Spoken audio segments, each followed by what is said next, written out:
स्वागत है शो पर। और सबसे पहले सर पूछना चाहेंगे ओवरऑल ऑन अर्निंग्स कैसे देख रहे हैं इस क्वार्टरली परफॉर्मेंस को और आउटलुक क्या शेयर करना चाहेंगे रिजल्ट्स के ऊपर? ओके, तो सबसे पहले तो मैं आपको Q4 की समरी दे देता हूँ। लक्ष्य 26 गोल्स तो आपको पता है, 4 गोल्स हैं हमारे। पहला है रिटेलाइजेशन का, जो कि 95% से ज़्यादा करना था हमें। हम वो ऑलरेडी अचीव कर चुके हैं पिछले क्वार्टर में। 97% हमारी रिटेल बुक है और 3% होलसेल है। दूसरा हमारा गोल था ग्रोथ के ऊपर। रिटेल ग्रोथ जो है 25% CAGR से हमें ग्रो होना था। वो हम अभी तक अगर आप देखेंगे अप्रैल 22 से लेके अभी तक मार्च 25 तक, तो हम लोग 28% CAGR पर हैं करेंटली। और इस क्वार्टर में हम लोगों ने 19% से ग्रोथ की है, रिटेल बुक की है स्पेशली। थर्ड जो हमारा लक्ष्य गोल है वो है एसेट क्वालिटी पर, जहाँ पे हमने कहा है ग्रॉस स्टेज 3 और नेट स्टेज 3 3% और 1% से के अंदर होंगे। यहाँ पर हमारा ग्रॉस स्टेज 3 3.3% के करीब है और नेट स्टेज 3 0.97 पर है। अगर आप सिर्फ रिटेल का अगर देखेंगे तो हम 2.9% और 0.81% पर हैं। फोर्थ और आखिरी गोल जो हमारा है वो है ओवरऑल रिटर्न ऑन एसेट्स के ऊपर। रिटर्न ऑन एसेट्स हमने कहा था 2.8 to 3% पे हमारा होगा बाय मार्च 26। हम लोग डायरेक्शनली पिछले 4 क्वार्टर के पहले हम लोग काफ़ी बराबर चल रहे थे, लेकिन आपने देखा होगा माइक्रो लोन सेक्टर काफ़ी प्रॉब्लम से गुजर रहा है। उसकी वजह से हमने कहा है कि 2-3 क्वार्टर्स आपको थोड़ा एक्सक्लूड करना होगा। ये जो ट्रेजेक्ट्री हम दिखा रहे हैं, 2 क्वार्टर्स और थोड़ी प्रॉब्लम कंटिन्यू रहेगी। उसके बाद में हम लोग फिर से 2.8 to 3% की ओर फिर से हम लोग अचीवमेंट की ओर चल पड़ेंगे। इस क्वार्टर में अगर देखेंगे तो ROA हमारा 2.22% है और पूरे साल का ROA हमारा 2.44% है। तो हमें लगता है कि जिस तरह की एक्सटर्नल एनवायरनमेंट है उस हिसाब से कंपेयर करें तो काफ़ी डिसेंट परफॉर्मेंस दे पाए हैं हम लोग इस साल।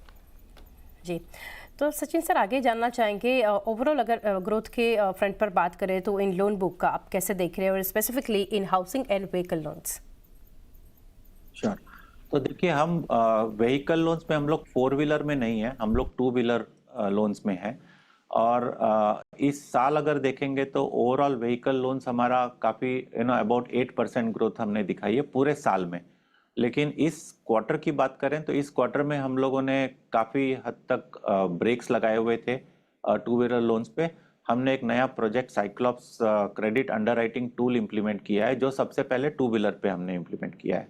वो अब 100% हो चुका है। तो अगली साल आप देखेंगे कि हम फिर से एक्सेलरेट करेंगे इस बिजनेस को। एनवायरनमेंट ठीक ठाक ही है। पिछला क्वार्टर जो था फेस्टिव क्वार्टर था, वहाँ पे लोगों ने रिकॉर्ड डिसबर्समेंट्स की थी। हम लोगों की भी काफ़ी अच्छी डिसबर्समेंट्स रही है पिछले क्वार्टर में। रही बात हाउसिंग लोन्स की, हाउसिंग लोन्स का जनरली काफ़ी अच्छा माहौल है अभी। और अब तो इंटरेस्ट रेट्स गिर रहे हैं, तो एक्सपेक्टेशन है तो जैसे ही इंटरेस्ट रेट्स गिरेंगे, होम लोन रेट्स कम होगी, वैसे वैसे लोगों की एपिटाइट और बढ़ेगी नए घर लेने की।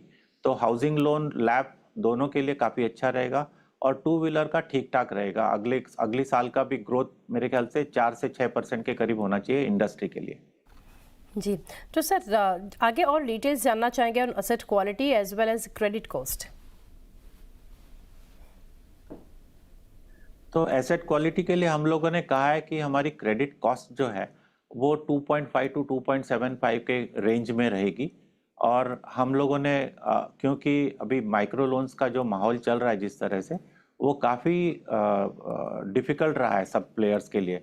उस माहौल में हम लोगों ने काफ़ी अच्छे रिजल्ट्स दिए हैं, क्योंकि माइक्रो लोन आप देखेंगे जिस तरह से कलेक्शन एफिशिएंसी इंडस्ट्री में लोगों के डिटीरियोरेट हुए हैं, उस कंपैरिजन में हमारे कलेक्शन एफिशिएंसी ज़्यादा कम नहीं हुई थी। उसके बावजूद हमें काफ़ी क्रेडिट कॉस्ट झेलना पड़ा था। लेकिन हमने 975 crore macro potential provisions create कर चुके हैं हम लोग पहले। ये रिजर्व्स हम लोग अभी मार्च 25 में हम लोगों ने 300 करोड़ इस क्वार्टर में लिया है, 100 करोड़ हम लोगों ने पिछले क्वार्टर में यूज़ किए हैं। तो 400 करोड़ हम लोग ऑलरेडी यूज़ कर चुके हैं। ये यूज़ करने के बाद हमारी क्रेडिट कॉस्ट करीब 2.5% है, 2.54% के करीब है। तो हम सोचते हैं कि इतनी बुरी परिस्थिति में भी हम लोगों ने काफ़ी अच्छा प्रदर्शन किया है क्रेडिट कॉस्ट का अगर आप बात करेंगे तो। आगे चलते हुए मैं प्रोजेक्ट साइक्लॉप्स के बारे में बता रहा था आपको, टू व्हीलर में ऑलरेडी इम्प्लीमेंट हो चुका है। ये फर्स्ट ऑफ इट्स काइंड है इंडस्ट्री में, और किसी ने अभी इम्प्लीमेंट किया नहीं है। ये AIML टूल है, और इस टूल की वजह से हम लोग अब टू व्हीलर हो चुका है। अगला फार्म के ऊपर हम लोग इम्प्लीमेंट कर रहे हैं। उसके बाद पर्सनल लोन Q1 में करेंगे, और SME बिजनेस पे Q2 में हो जाएगा। तो Q2 तक फर्स्ट हाफ के अंदर हमारा पूरा इम्प्लीमेंटेशन हो जाएगा, और आपको इसके रिजल्ट्स फोर्थ क्वार्टर में टू व्हीलर पे दिखेंगे। और अगली साल FY27 में हमारा अनुमान है कि हम लोग क्रेडिट कॉस्ट डायरेक्शनली धीरे धीरे 2% की ओर लेके आएंगे पहले। और साइक्लॉप्स ऑलरेडी हम लोग टेस्ट कर चुके हैं एक्सटर्नल एजेंसी के थ्रू, और उन्होंने रिव्यू किया है हमारे साइक्लॉप्स के रिजल्ट्स, और अभी इनिशियल रिजल्ट्स काफ़ी एनकरेजिंग है। जी, तो सर जैसे अभी आपने माइक्रो फाइनेंस के बारे में कहा, तो आने वाले क्वार्टर्स के लिए इस पे क्या व्यू रखेंगे और किस तरह के प्रोविजंस देखने मिलेंगे? श्योर, पहले मैं हमारी कंपनी की बात कर लेता हूँ। हमारी कंपनी का अगर आप कलेक्शन एफिशिएंसीज देखेंगे तो दिसंबर में ऑलरेडी रिकवरी शुरू हो चुकी थी। हम लोग 99.4% पे आ चुके थे। जनवरी भी 99.4 पे थे। फरवरी में जब कर्नाटका का ऑर्डिनेंस निकला था, वो जो कि हमारी जैसी कंपनीज के लिए नहीं था, रजिस्टर्ड कंपनीज के लिए नहीं था, अनरजिस्टर्ड फाइनेंस कंपनीज के लिए था, लेकिन हमें भी उसका असर झेलना पड़ा था। उसकी वजह से कलेक्शन एफिशिएंसीज थोड़ी कम हो गई थी, तो 99.4 से वो 99.02 पे आ गई थी। लेकिन हमने मार्च में फिर देखा कि उसका जो असर था वो धीरे धीरे कम होने लगा है, और हम कलेक्शन एफिशिएंसीज फिर से 99.4 पे आ चुकी है। और अब अगर देखेंगे, अगर कर्नाटका आप अगर अलग कर देंगे तो बाकी सारे स्टेट्स नॉर्मलसी की तरफ बढ़ चुके हैं। हम लोग ऑलरेडी 99.65% पे आ चुके हैं अगर कर्नाटका एक्सक्लूड कर दे। इसका मतलब ये है कि ऑर्डिनेंस का इम्पैक्ट जैसे ही कर्नाटका वाला जैसे ही कंप्लीटली निकल जाएगा, हम लोग नॉर्मल सीक पे आ जाएंगे। तो 99.7% का हमारा एक्सपेक्टेशन है, हम जल्द से जल्द आएंगे। अभी कुछ हमने कहीं पढ़ा था कि तमिलनाडु भी इसी तरह का कुछ ऑर्डिनेंस लेके आएगी, लेकिन हमारा जिस तरह का एक्सपीरियंस रहा है कर्नाटका का, हमें लगता है कि 1 या 2 महीने से ज़्यादा इसका असर नहीं रहेगा, क्योंकि ये ऑर्डिनेंस हमारे लिए है ही नहीं, हमारे जैसे रजिस्टर्ड कंपनीज के लिए है ही नहीं। तो मेरे ख्याल से लोगों को भी पता है कि अगर वो स्लो कर देंगे उनका रीपेमेंट्स, तो उनके ब्यूरो स्कोर्स काफ़ी ख़राब हो जाते हैं और वो नए लोन्स ले नहीं पाते हैं। इस वजह से हमने देखा है कि काफ़ी इमीडिएट रिवर्सल कर्नाटका में आ चुका है। और जैसे आगे बढ़ेंगे, ये शॉर्ट टर्म पेन है, लेकिन इसमें लॉन्ग टर्म गेन होता है हमारे जैसे लार्ज कंपनीज के लिए जो बिजनेस करती है रूल बेस्ड। जो अनऑर्गेनाइज्ड मार्केट जो है फाइनेंस कंपनीज का, वो धीरे धीरे कम होते जाएगा, और वो सारा बिजनेस जो ऑर्गेनाइज सेक्टर में कंपनीज है, बैंक्स, NBFCs, ये सबके पास उनका मार्केट शेयर धीरे धीरे बढ़ेगा लॉन्ग रन में।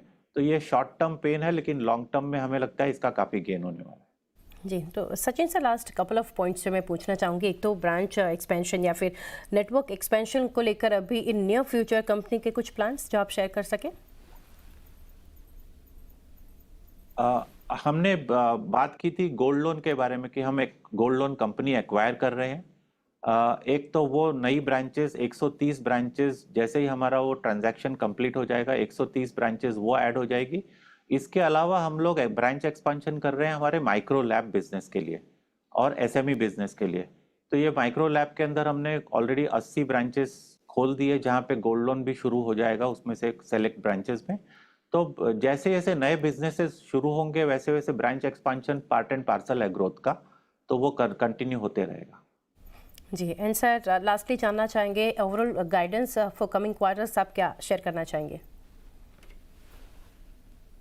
2026 हमें लगता है कि काफ़ी अच्छा होने वाला है इंडिया के लिए, खास करके 2025 में हमने देखा था काफ़ी अच्छी रेनफॉल हुई थी, उसकी वजह से रिजर्वायर लेवल्स बढ़िया थे, हमारे खरीफ क्रॉप्स बढ़िया हैं, रबी क्रॉप्स का प्रोडक्शन भी अच्छा लग रहा है अभी। तो लिक्विडिटी लॉट आई है, गवर्नमेंट जो सोशल वेलफेयर स्कीम्स है उसके थ्रू लोगों तक पैसा पहुंचा रहे हैं, तो रूरल इकोनॉमी तो काफ़ी अच्छी ठीक ठाक है। अर्बन इकोनॉमी में आपने देखा था बजट में अनाउंसमेंट किया था कि टैक्सेस में थोड़ी मोहलत दी गई है। उसका असर अब दिखने लगेगा अप्रैल माह के लोगों को जैसे ही सैलरीज मिलने लगेगी, आप देखेंगे कि कंज्यूमर लेवल एपिटाइट बढ़ जाएगी, क्योंकि लोगों के पास पैसा रिटेन होगा।